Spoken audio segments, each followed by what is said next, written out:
Hello everyone, welcome back to my another blog. আজকে ছিল দিনটা হচ্ছে একটু কারণ হচ্ছে আজকে হচ্ছে আমার বরের বার্থডে। তো আজকে সারাদিন কি কি করলাম সেগুলোই তোমাদের সাথে শেয়ার করব।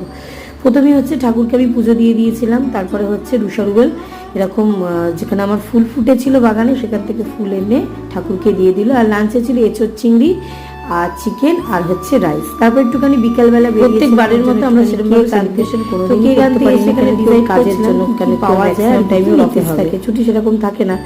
তো এখন তো বয়স বাড়ার সাথে সাথে সেরকম কোনো সময়ও থাকে না, ছোটদের জন্য এই আনা আর এই কেকগুলোকে কাটা, যেটাতে ওরা খুব আনন্দ পায় যে পাপা কেক কাটলে আমার পাপা ওদের জন্য আলাদা করে একটুখানি বেলুন এনেছিল।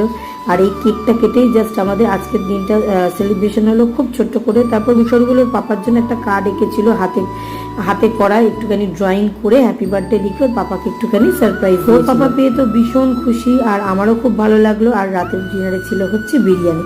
তাহলে আজকে